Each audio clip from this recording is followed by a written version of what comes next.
All right, real quick before we get into the episode, most of you are using AI. ChatGPT is probably open in one tab right now. I can't prove it, but I probably bet on it.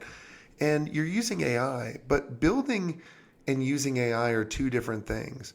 That's why we created an event called Forge. It's a 2-day event in Austin, November 10th and 11th, where you don't just sit and take notes. You actually build. You leave with an AI operating system, custom agents built for solving your biggest bottlenecks. And you actually are able to hand off your docs so your team can run it without you. There's only 30 seats, so it's a small event. Everyone's vetted. Go to forgeyouragencyahead.ai. All right, let's get to the show. Hey, John, welcome to the show. Thank you, Jason. Happy to be here with you. Yeah, excited to have you on. Tell us who you are, what you do.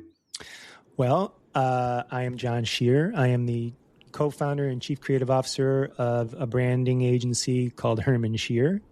We started about 15 years ago, and around, I would say 4 years ago now, we decided to go all in on healthcare, self-care, and well-being. So that's the area of focus that we work within, and we help businesses at any inflection point that they're in, but I would group them primarily in 0 to 1 startups. So bringing awesome founders' ideas and products and innovation to market, then working with high growth businesses around Series A and beyond to hit their next level of growth.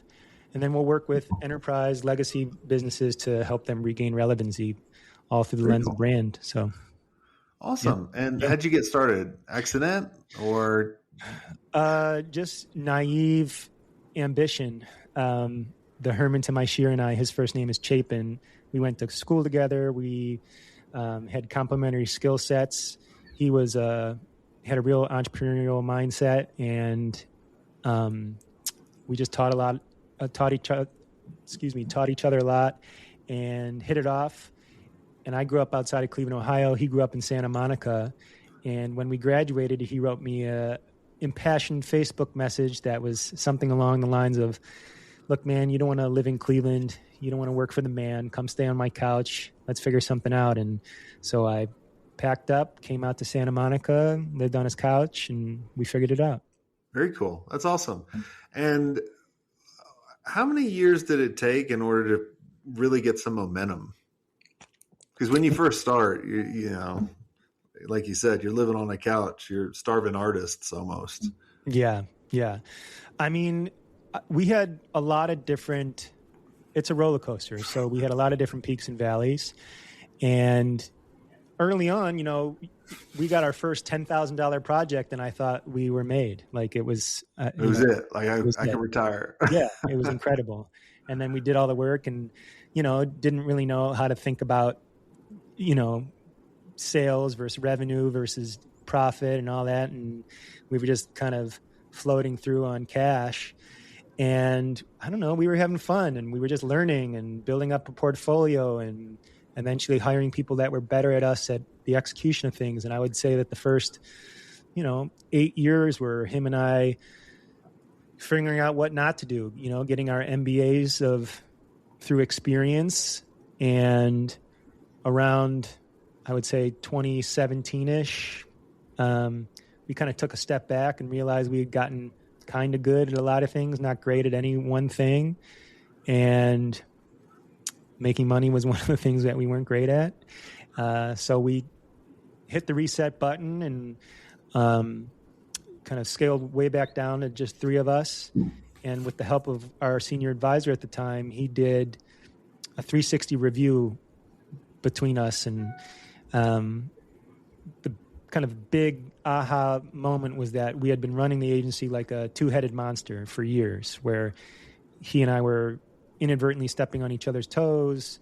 Nothing confrontational, but he would run a project, I would run a project. I'd try to do a sale. He would try to do, so there's no division of roles. And so on the other side of that review, Chapin got voted in as the chief executive and I got voted in as the chief creative. And it was like we both got promoted at our own agency.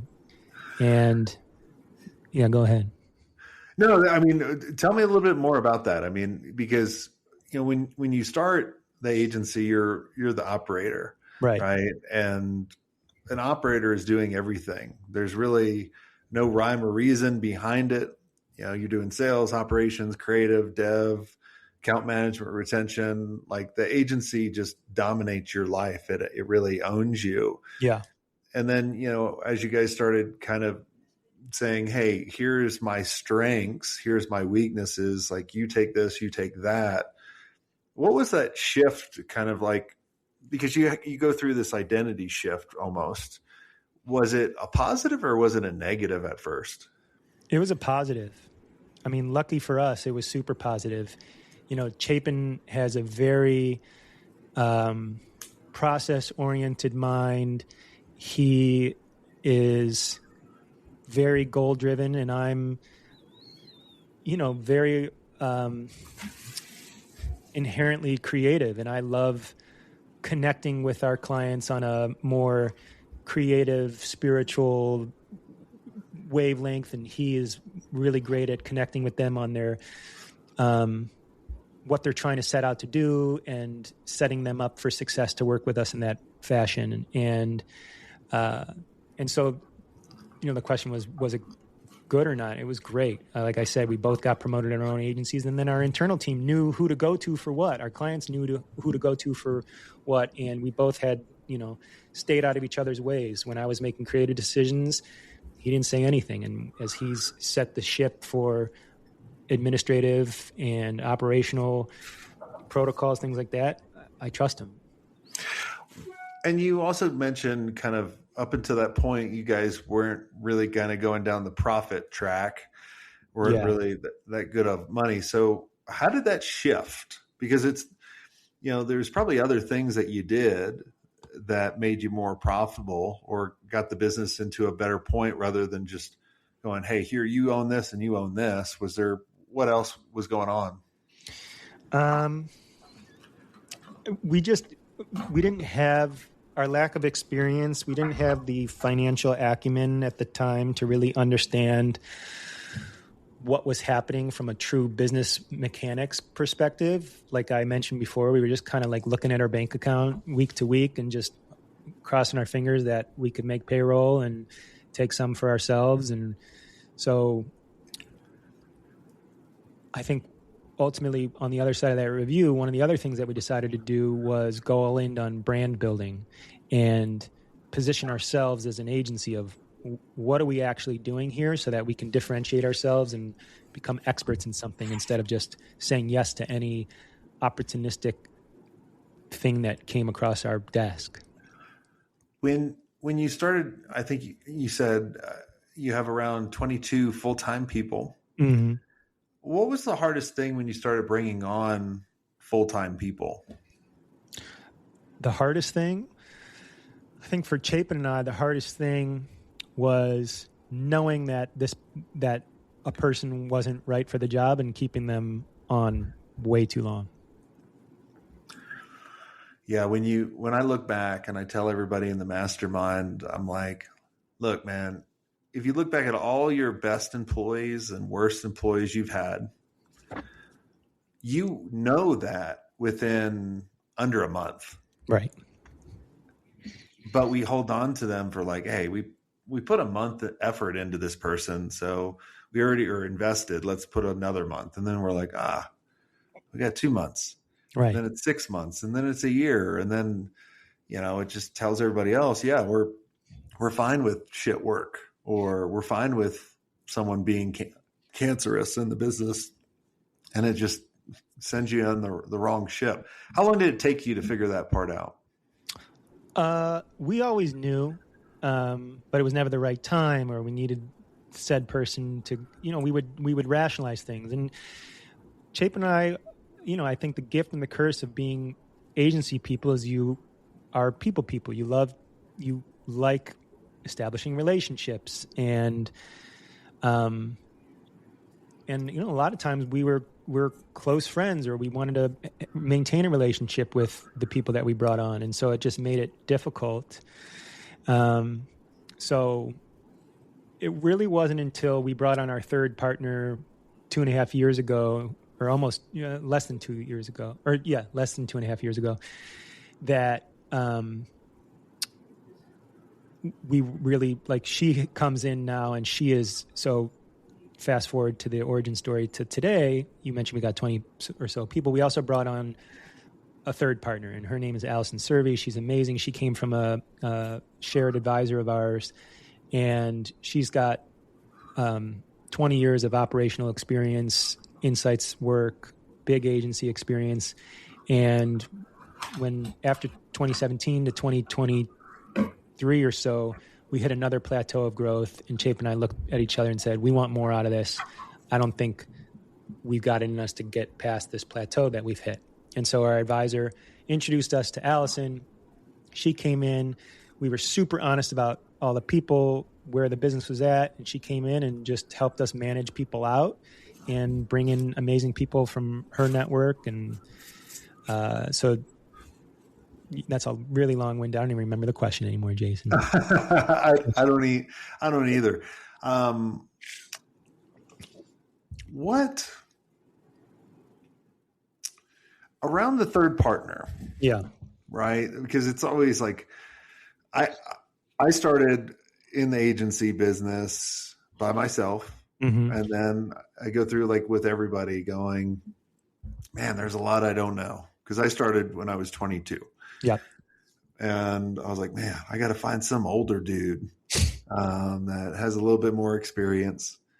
And it was good for a couple years, right? Because we complemented each other. Right. But what I found out was sometimes people grow faster than others as the business evolves, and we don't grow, right? Like, I wrote a book called Operator to Owner, and it goes through kind of like 5 identity shifts. Like the first one's kind of operator, and then you go to a manager, and then an architect, CEO, and then owner.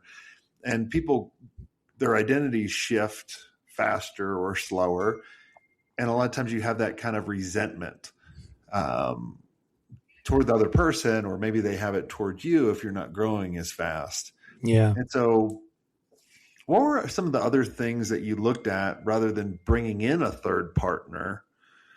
Right. And I'm glad it's working out, because a lot of times it doesn't work out. Yeah. What were some of the other things you guys thought about doing in order to kind of get over that plateau? Well, we thought about doing them, and then we did it. And that was what I opened the show with, was our focus on healthcare, self-care, and well-being. And the other thing was, we spent a lot of time from like 2017 to 2022-ish only working predominantly with 0 to 1 startups. And that was working great at the time, because we had ingrained ourselves in the venture capital community, the entrepreneurial community in Los Angeles, and people were raising millions of dollars to start anything. And we were there to help them go through that process. And it was gangbusters for a while. And then 2022, the economy changed, and, young people weren't able, or experienced founders weren't able to raise $1 million to start a, adaptogenic lip gloss anymore, or whatever it was. Right. And so, so we decided, let's go upmarket. And in doing that, we brought in more insight work, and we closed the gap from strategy to creative. And we also got closer to the points of conversion, instead of just these kind of like esoteric, lofty brand worlds that we were creating. And so all of those decisions kind of compounded into us not just being a good design shop that people who were considering working with us just would choose us basically because they liked our portfolio, or Chapin and I. And instead it became a decision to work with people that were focused in the world of health and wellness, understood the consumer, understood the mechanics of how these businesses operate, the nuance. And, now it's not a comparison game. It's a choice to work with Herman-Scheer. And so that, in addition to bringing on Allison, were both the kind of catalyst for our growth trajectory that we're on now.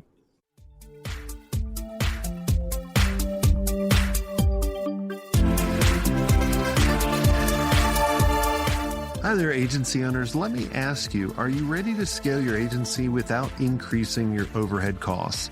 If yes, then you need to know about E2M Solutions. Now, E2M is the number one most reliable white label partner for agencies. They specialize in web design, WordPress development, e-commerce, SEO, and content writing. They basically do all the heavy lifting, which frees you up to focus on growing your agency.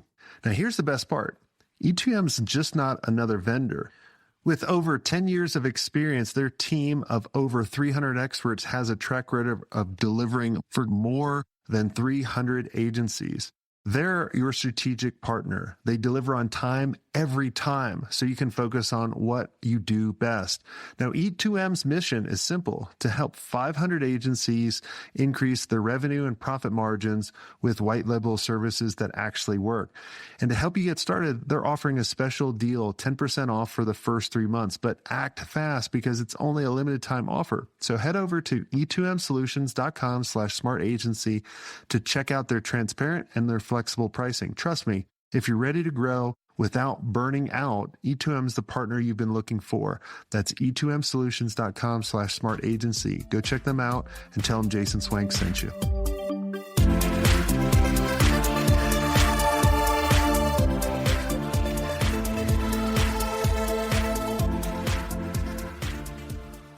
That's good. Yeah, when we started specializing, we were able to really kind of catapult. And then it was really, they were kind of comparing us to everyone else. The other thing I want to mention too, and I'm curious on your thoughts here, because I know you said your partner came from a bigger firm. Yeah. One of the things I thought when we were smaller, I needed to bring on people that had bigger or experience with bigger companies, like enterprise level companies. Yeah. And what I found when I brought those people on, they weren't resourceful.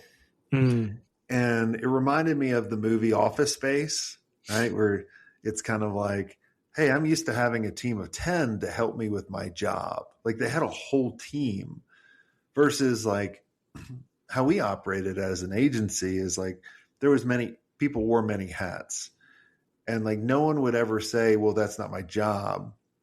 And this was just like a couple different hires. How did you guys make sure that was not going to happen? Like, what was some of the criteria that you looked at with your partner, the third partner that you brought in? Yeah. She likes to say that she was having a bit of a midlife crisis where she picked her head up one day at this mega agency that she was head of strategy and insights for and wasn't doing any work. She was managing people and putting out personnel fires and traveling around, and just she didn't like it anymore because she wasn't rolling up her sleeves, getting close to the work. And when we heard that, it was a signal that, oh, okay, she's resourceful and wants to do shit and bring value, and that, this was all facilitated by our advisor, who is the person who built that super agency that she was leaving. So he knew what we needed. He was really the one who match made the whole thing. Gotcha. I like that. Yeah, I always caution people when they come from really big companies, like really dive into it, because going from a big company to a small company, it's, especially if they expect like, hey, I'm going to have unlimited budgets and resources. Right. It could be a complete train wreck, because my mentality when I was so young, I was just like, I'm going to hire this person. I'm going to become that big conglomerate. Like I looked up to these big agencies, which was a mistake. I was like, we need to become them. We need to do it exactly that way. But I didn't look at how they got there, because they probably got there like scrappy and resourceful, kind of like what we're doing, and then built into a bigger organization. Right. Totally. Yeah. I mean, go on. I was just going to say, I think when we were 22, we brought on that first advisor, and he was at the time 70, and he had started and sold a number of management consulting firms through the .com era and all that. And he was just he was a family friend of a friend and brilliant guy, and he came in, and it worked out for as long as it did because he wasn't an actual hire. He was just an advisor. But it's funny because he was like, I don't do staff work. So like when we would ask him to do something, he wouldn't actually do anything besides talk to us. Yep. Yeah. Yeah. Yeah. That's really kind of how my business operates now. And I always tell everybody is like, look, I'm going to get people together in a mastermind, like a true mastermind, where you're going to talk to other agency owners. Right. And they're going to tell you what works for them, but you have to, and like, they're not going to go do it for you.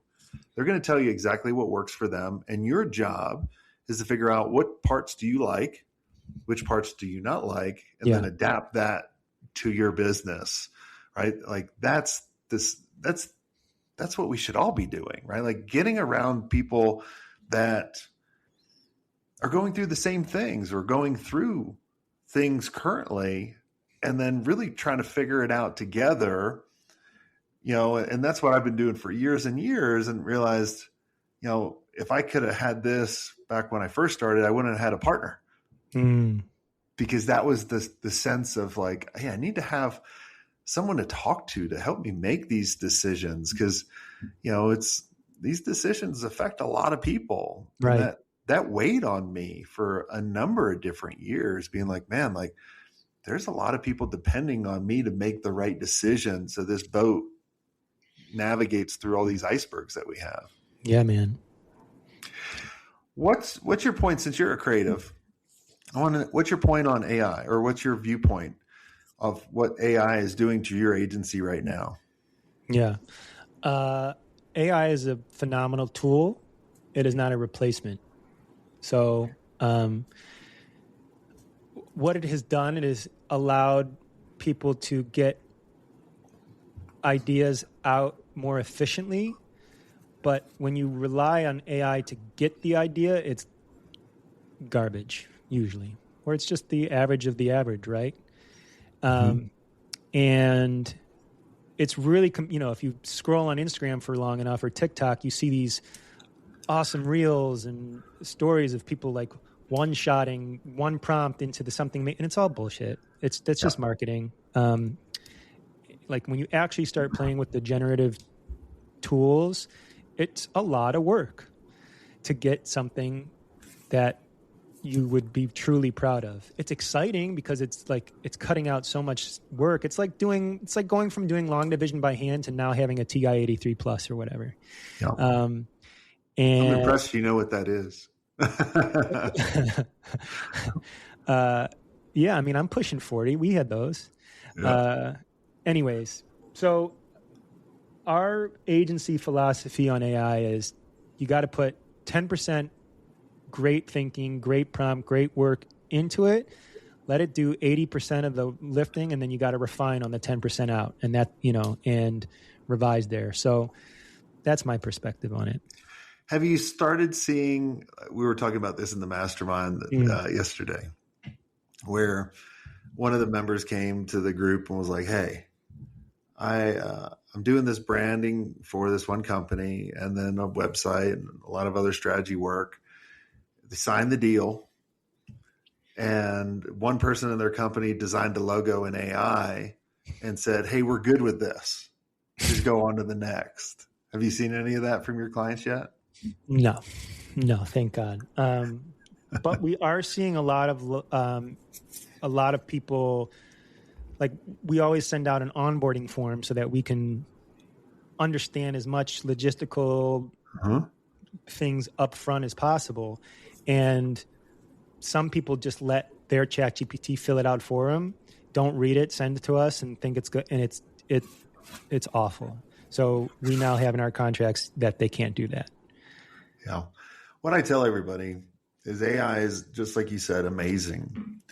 And we all need to create, think about what enables AI to make your company better is the context, the knowledge, the frameworks, the examples, the testimonials, case stories, all this kind of stuff.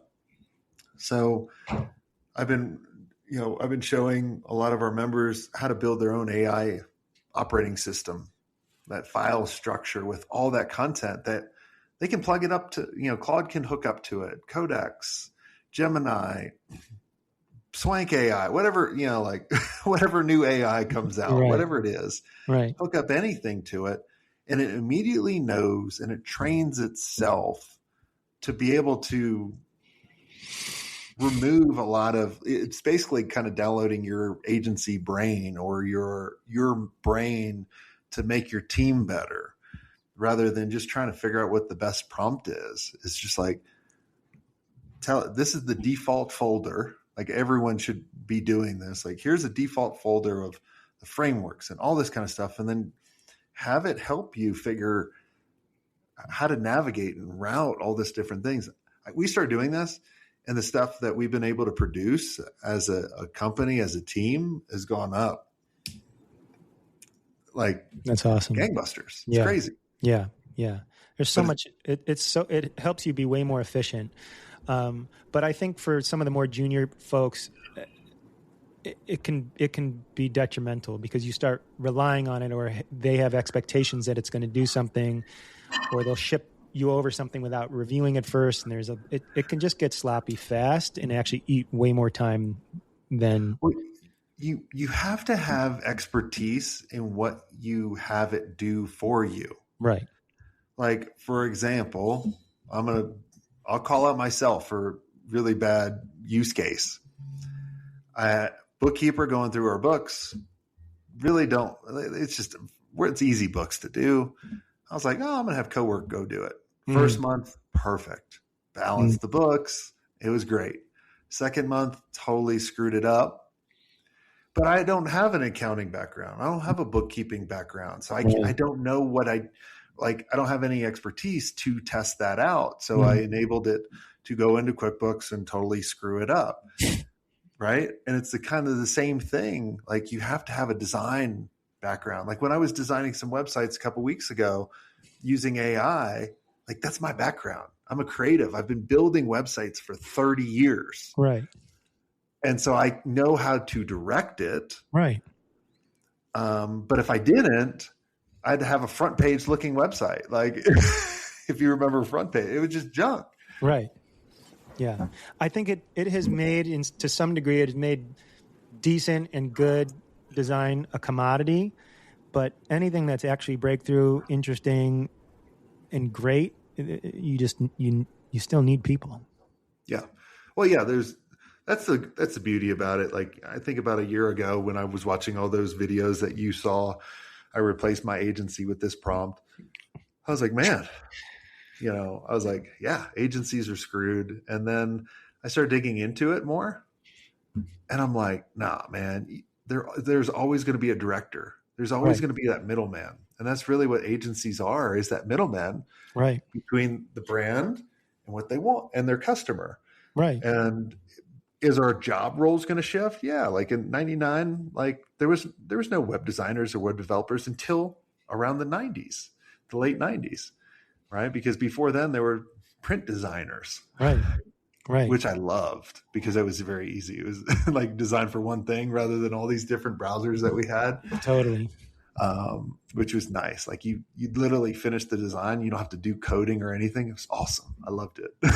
Easiest work ever. Yeah. But print design 50 years ago where you had to actually like typeset and all that was probably a nightmare. Yes. But you were in the sweet spot.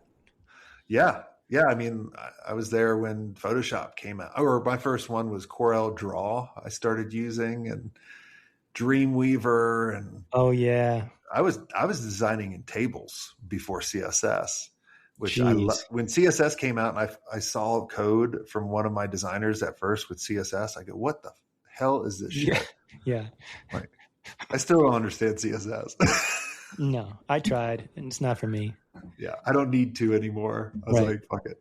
But awesome. Well, John, thanks so much for coming on the show, and for everyone listening. If you enjoyed this episode and you kind of feel alone and isolated and you want to be around other cool people, make sure you check out the Agency Mastery. Go to agencymastery.io and fill out the application, and we'll chat if we think you're right for the community. And until next time, have a swank day.